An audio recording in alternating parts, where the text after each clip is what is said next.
Hello everybody, I am Jenny the Artsy-Rose, and welcome back to Philippe's main story. We are about to start recording the half of chapter 14 that I have not had since February. Blazes. We've come a long way.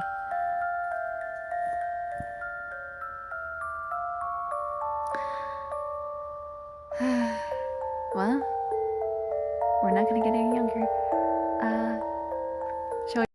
In this chapter, Philippe and Isabella have to take on disguises in order to hide cards as they elope and find a way, find the way to the living. With the help of Skeletino and Victor. I have Philippe dressed up as a pirate because I couldn't have any. I have nothing else to fit as a disguise for him.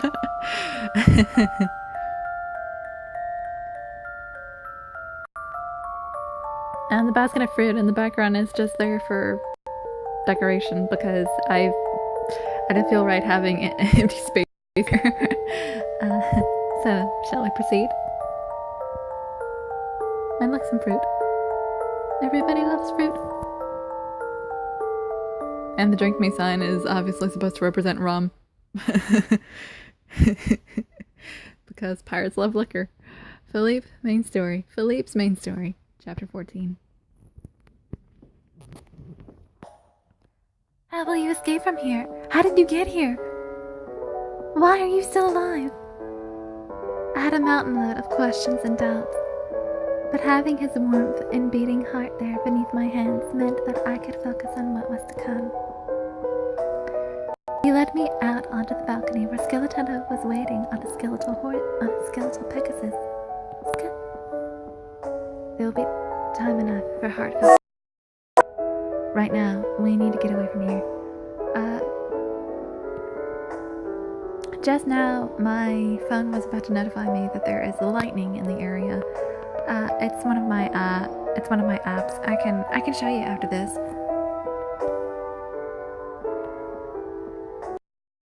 He touched a finger to my lips, just like he had when he awakened me from my 1,000 years sleep. I sat on the back of the Pegasus together with Philippe, and we quietly rose up into the air. You can fly on your own, right, Satana? Yes, this chair, well, I needed to get it fixed. Well, it's alright, I suppose. It was unusual for Skeletino to mince his words like that, and I looked at him curiously. It was JJ who fixed it for him. He's happy with it, but isn't wanting to admit it, right, Bones? I don't want to hear it mentioned, Philippe! Sorry, I forgot. Skeletino looked so adorable when he sulked like that. I laughed out loud. I recalled how much of a fuss Skeletino had made saying that they were too alike. That rotten zombie can, on the odd occasion, yes, very odd occasion, do a good job. They were an odd pair, but I secretly felt in some way that they were suited to each other, suited to one another. Yes, he does. I'd love for him to make me something that can fly one day. Then we can all take a stroll in the air again one day. I envisioned those impassioned words of Skeletino's and felt happy at the thought. I landed a short distance from the castle and headed down a narrow street to hide under the cover of darkness. What? Have things gone this far already?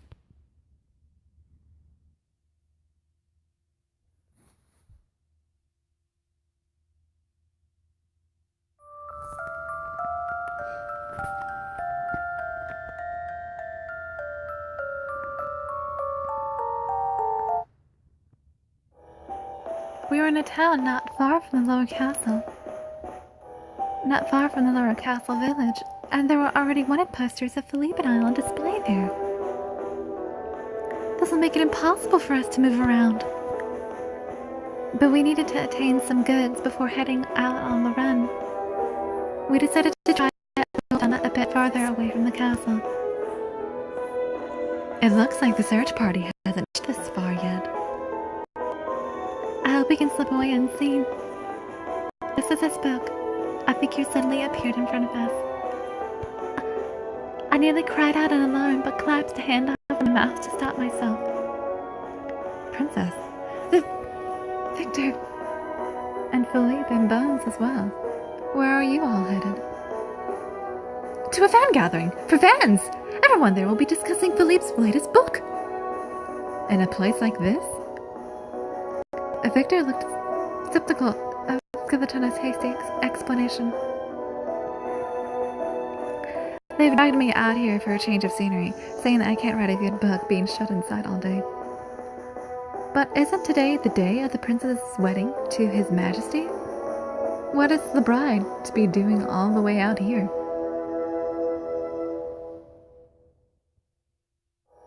The tension in the air was palpable at Victor's question.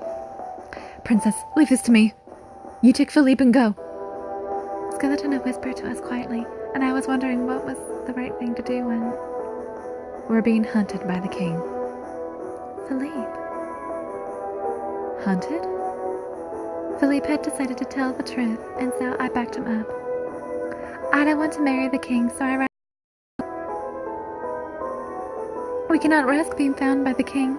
Please, can you forget that you even saw us? Victor stared at us for a moment before sighing quietly. If that is the situation, then letting you go would make me a guilty party too. He made such a good point, but there was nothing I could say to contradict him. Couldn't you say that I attacked you, or that you were threatened, and so there was nothing you could do? So the author has ways of using words to do wrong. Well, it's not bad as far as excuses go. Except when it comes to Lord Orlando. We all fell silent as that name was added to the equation. Victor saw this and shrugged his shoulders. Come with me, I can provide you with somewhere temporary. He spoke with a grimace. Huh? You don't want to be caught, do you? You'll help us out? One might as well be hanged for a sheep as for a lamb.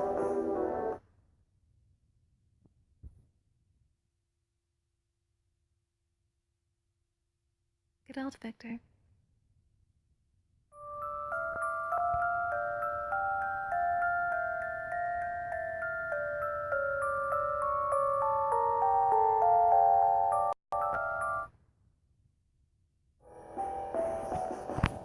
But you're going to stand out like a sore thumb wearing that. Victor frowned at me. You're right. What should I do? Would it be possible to find something that would work as a disguise at that closed door? At Philippe's suggestion, we entered this nearby store. I'll pretend to be a mannequin and keep watch up front. Thank you for the thought, Bones, but not only is it dangerous, you'll also just bring attention to yourself. He has a point, but I want to help somehow. You've already been a big help. I have? Of course, you gave Jandy back her smile and made her feel safe again. That's an important position to hold. I did. Really? Yes, I feel so much braver when you were with me. I told him how I truly felt, and he jumped up in the air, his bones rattling. Victor watched Skeleton do this before clapping his hands together. It might be a bit of a risk, but I may have a plan. Do tell us. Let's divide up into two groups. Back to my house. Two groups. When I heard Victor's suggestion,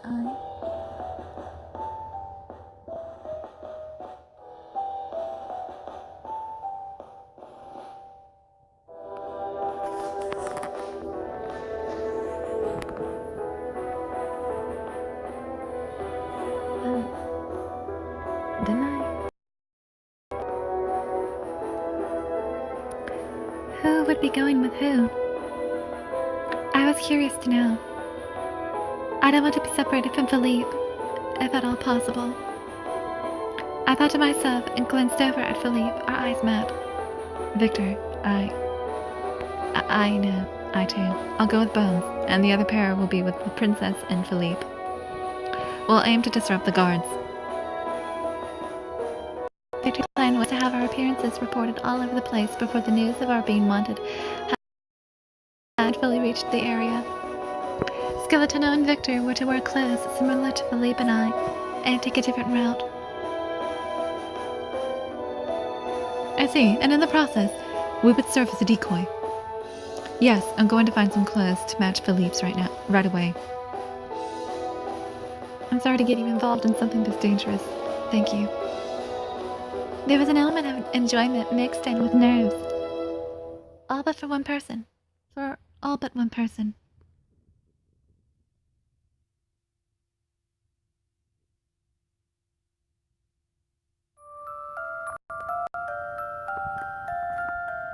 I will be right back.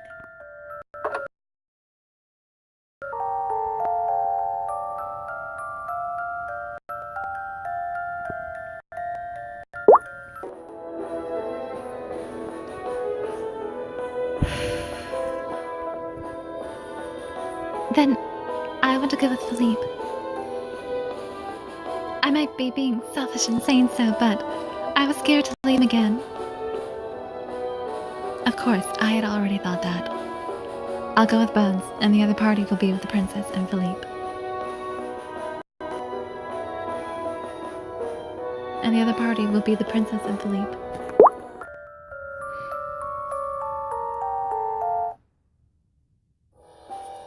Skeletino raised a shaky hand. What's wrong, Skeletino?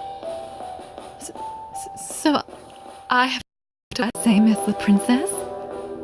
I would never fit into a dress, so it would have to be you. I cannot make you, though. Victor was reluctant in his speech, and the usually talkative Skeletino had nothing to say at all. There was a moment of silence. Is that so? No, of course it is. You're right. Okay, I'll take on this great task. I'm sorry, Skeletino. You don't have to if it's too much. No, it's not too much at all. I've actually always wanted to try one on. One of those dress things. I thought I saw something akin to conviction in Skeletino's eyes. If you are sure. Both believing Skeletino's cheerfulness to be fake. It's a bit hard to say this when I've already put you through so much, but I don't want you to push yourself too hard. There's no need for the two of you to be so reserved. I want to help the both of you, and now the time has come. Now don't you two worry about me. Just go and get changed. And with that said, he pushed us along, signaling that the conversation was over. All right. Thank you so much, Skeletino. I followed Philippe's lead and expressed my gratitude too, deciding to focus on what comes next, rather than repeating the same argument. Now we go, so the efforts of everyone who has helped us won't have been in vain. I looked around the store as I thought, before choosing what I wanted.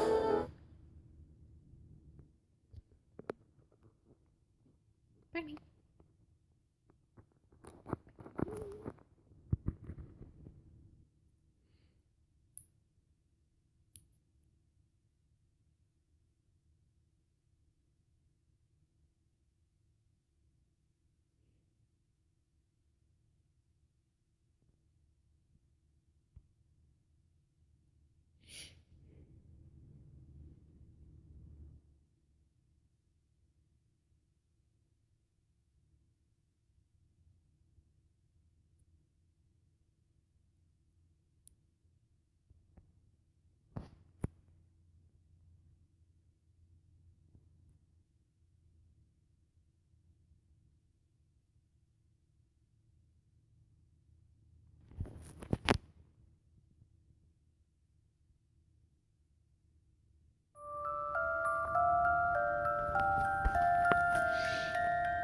I'm sorry about the delay. My My phone's been acting up again.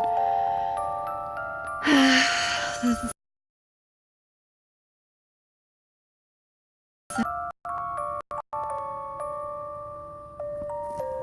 agreed.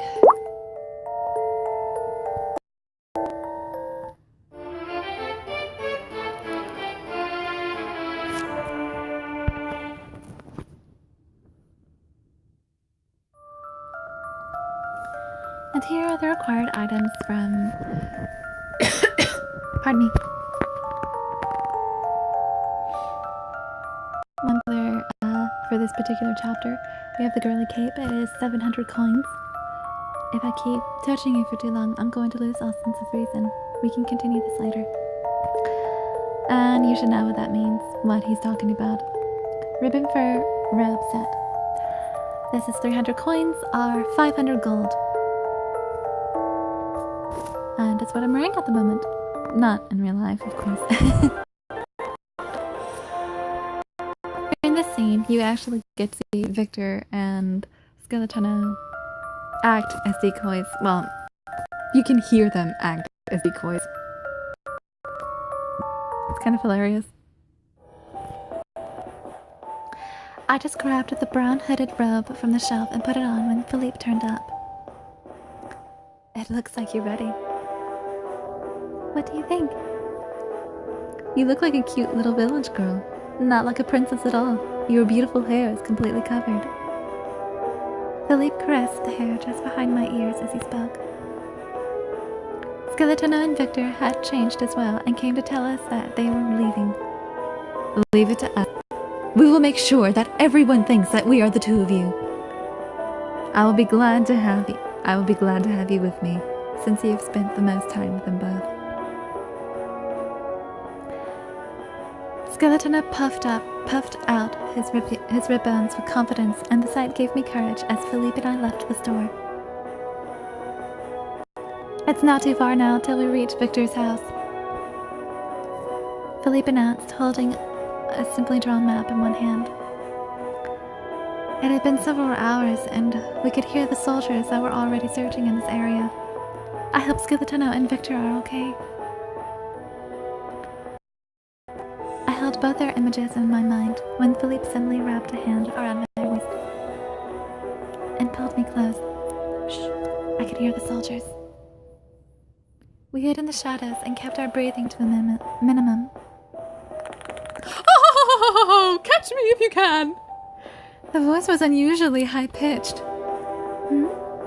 That sounds strangely like Skeletano's voice. I am the light of Niflheim! Wait for me, my dearest Philippe!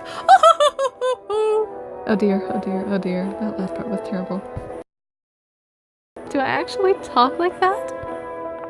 Wahaha! I am the one and only first-rate poet, Philippe! What was that? I cannot hear you over the fact that I'm too fast for you! So take that! Wahaha! Okay, yeah, I need to stop doing that. Do I usually act like that? I think Victor is only acting like that because maybe he got the idea from Sunny, or maybe one of his personalities decided to take over. Philippe and I both felt a little odd listening to them in the distance and prayed for their safety. Those guards must not be very bright. Seriously.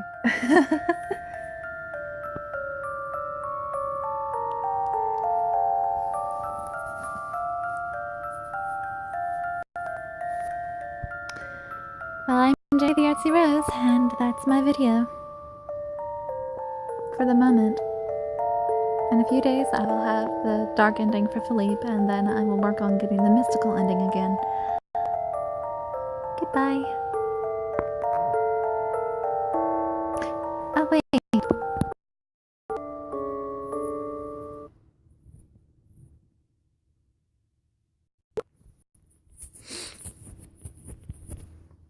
Do you see this? First alert, AWAFBWX. This is the app that was notifying me about the thunder. Love means making the other happy, even from a distance. And, congratulations, now you know where I live. I live in Gonzales, Louisiana, but I am not notifying you where I live exactly. That's something for me to know and for nobody to find out. Nobody whatsoever. I'd like to end with a proverb. I've been meaning to include scripture in my videos, or at least in the description box of the playlist.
It's not working right now, and that really aggravates me.